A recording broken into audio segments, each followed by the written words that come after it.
Sounds very true. And for those listening, Dave Lamont joining us down from WIOD Radio, host the morning show. A lot of news. And for those who obviously might not be that familiar, being up here in New Jersey, Dave talks to a lot of people throughout the country, political analysts and all that. And from the people that you've talked to, also, just being in Florida and knowing how those voters you think might react to the Obama McCain election here that is likely going to happen. What is your sense as far as how the nation's going to embrace this? Because it really does seem like polar opposites. You have McCain, who's kind of that established, grizzled veteran, war hero, all of that, and you have Obama on the other side, who's younger, unexperienced, but has these great ideas, wants to change. We haven't really gotten all the definitions of what that change is going to be, but he's pushing that message. He says we should engage some of our enemies, try to think how they think, and he's coming from that side.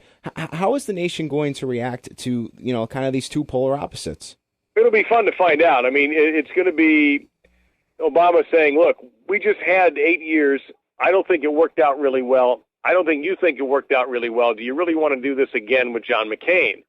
John McCain's going to come back and say, this guy might be very charismatic, but is he the guy that you're going to want dealing with these world leaders, dealing with terrorists, dealing with this uncertain world situation, dealing with issues that he's never had to deal with before as a junior senator?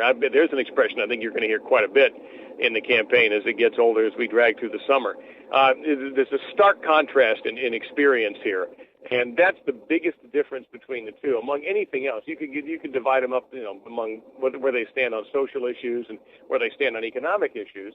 But the experience difference is the one you're going to hear over and over again. And it's a simple choice to me for the voters. Is it going to be kind of what we already have with some differences, or something radically different? Now, people get scared by radical change.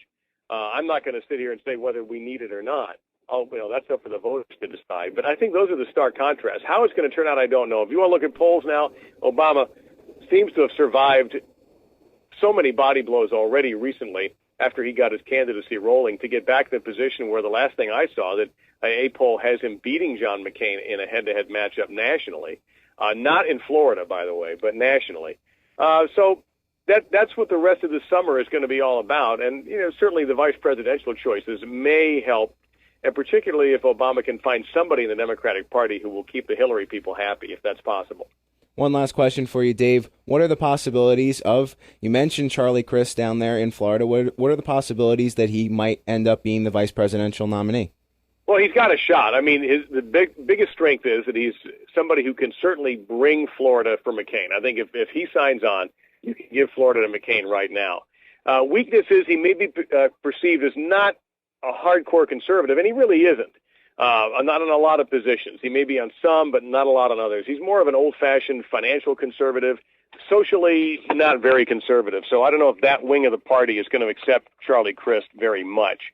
The interesting thing here is it would leave a leadership gap in this state, because on my show this morning tried to bring up who would be the new governor of Florida if Charlie Crist were to wind up as the number 2 guy in the country. And that, it's very difficult to imagine how that would even turn out for this state. So it might not help Florida very much, but probably wouldn't hurt Charlie Crist. Well, thanks for giving us a couple minutes, Dave, and certainly a lot of good insight as far as what's going on down in Florida and, how it'll unfold. And Florida is normally one of the states that helps decide how it is all going to unfold in November. You can always count on complete unpredictability, and something strange will happen between now and the... And maybe you guys can learn how to vote down there, right? Well, we'll try, but tell Ohio to get it right, too, okay? I will, but thanks a lot for giving us a couple minutes. All right, my pleasure.